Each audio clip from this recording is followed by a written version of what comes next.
Welcome to Rooted and Rising Healing. I'm your host, Hali, and this space is for women rebuilding after betrayal. Here we make sense of what happened, find truth again, and reconnect with who you really are beyond the pain. Whether you're staying, leaving, or still in the middle, your story matters. Together, we'll explore truth, clarity, and the quiet courage it takes to rise from the wreckage of what was into the wholeness of who you're becoming. You're safe to be here. In the messy middle, in the rebuilding, and in the rising. Let's begin.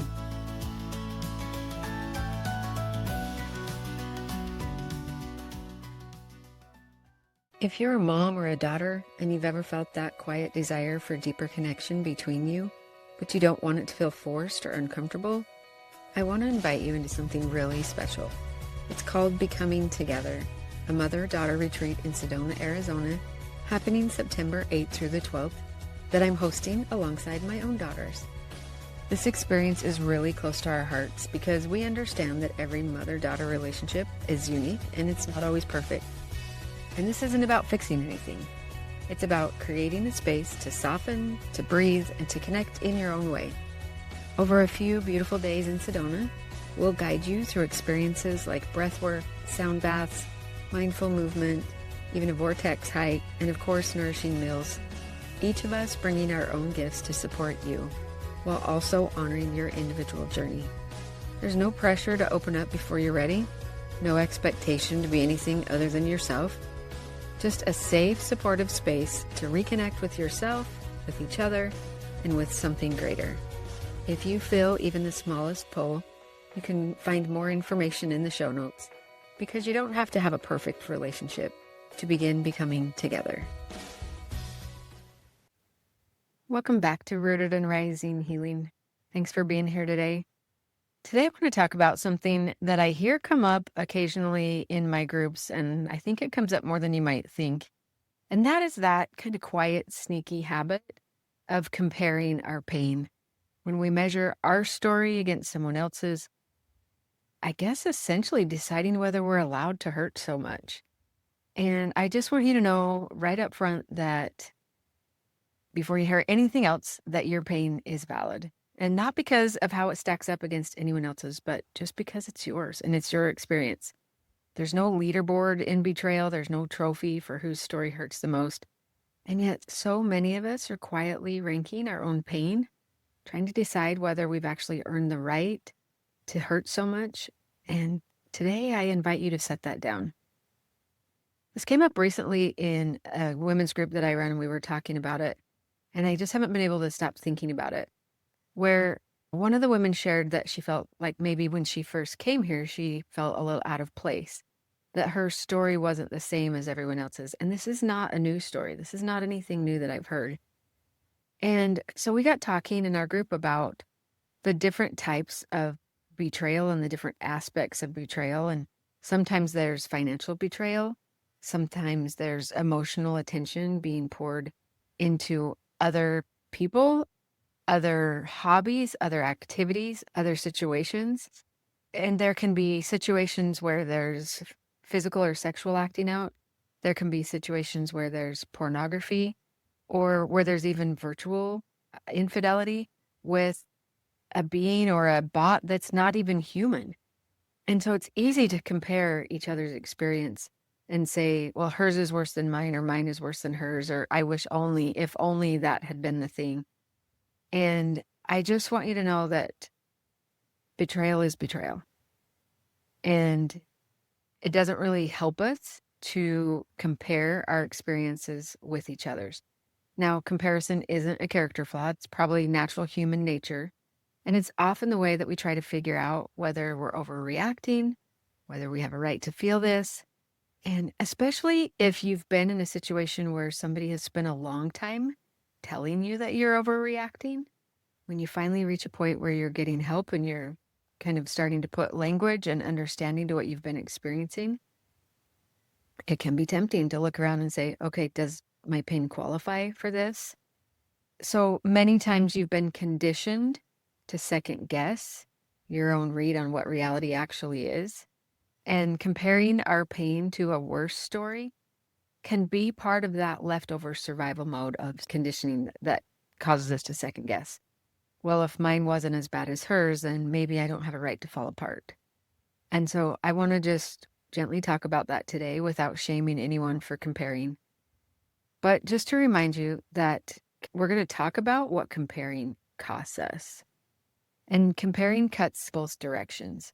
So when we minimize our own pain, saying things like, well, at least he didn't cheat physically, or we minimize someone else's pain, well, at least yours wasn't financial ruin. Either way, somebody's experience is getting shrunk to make room for a ranking that we don't actually need, and it doesn't help anyone. I kind of hate that phrase, at least. I think it's very minimizing to a person's experience. And it's important to remember that pain isn't a competition.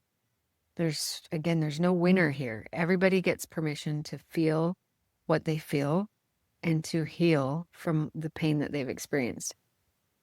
So, like I just mentioned, betrayal trauma doesn't just fall in one category. We seem to jump right to sexual betrayal when we hear the term betrayal trauma, but it can show up as an emotional affair with no physical contact, as pornography or problematic sexual behavior with no in-person contact, as virtual infidelity where no other actual human being is involved, as financial betrayal, and as emotional neglect. I recently recorded a podcast on emotional infidelity on my Choosing to Stay podcast, so I recommend you go find that if that's applicable for you.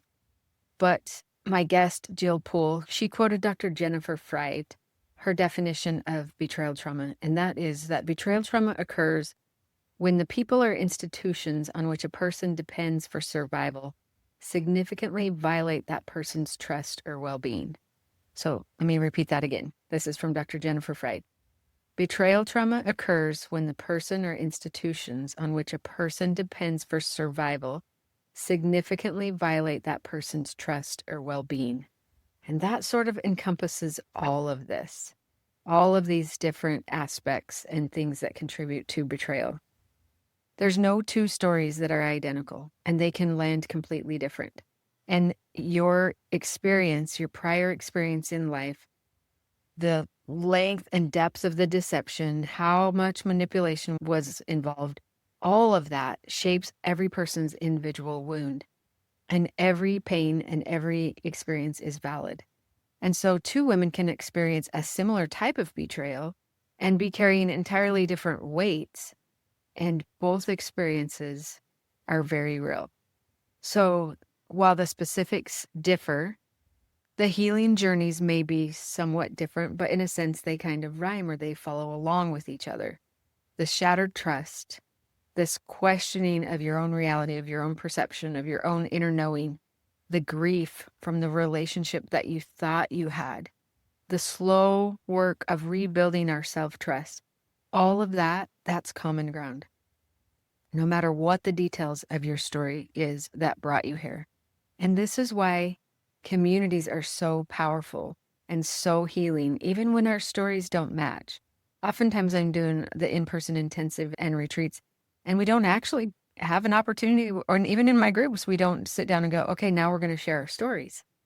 We don't have to know each other's stories to know that we have a mutual understanding of betrayal, and our healing journeys can parallel each other's. You don't need to have the same exact experience to understand someone else's heartbreak. So my invitation to you today is if you've ever felt like you didn't qualify, like your story either wasn't dramatic enough or too dramatic or the wrong shape or size for whatever reason, I give you permission to stop, in a sense, auditing your own pain. Betrayal is betrayal, and you belong here. So what I would love to leave you with is just a reminder that you don't have to earn your healing by proving that your pain was bad enough. And you don't have to rank your story against anybody else's to deserve support. Whatever brought you here, whether it was an affair, neglect, financial betrayal, some slow erosion of trust, all of that matters, all of it counts. Your pain is valid, your healing matters, and there's a place for you in this community exactly as your story is. So I hope that just like the women that come to my groups that find their place, I want just to remind you that this place is for you. And I'm so glad that you're here. I hope that you'll continue to show up. Share this with someone else who might need to hear it, who might need that reminder that everything they're experiencing is okay.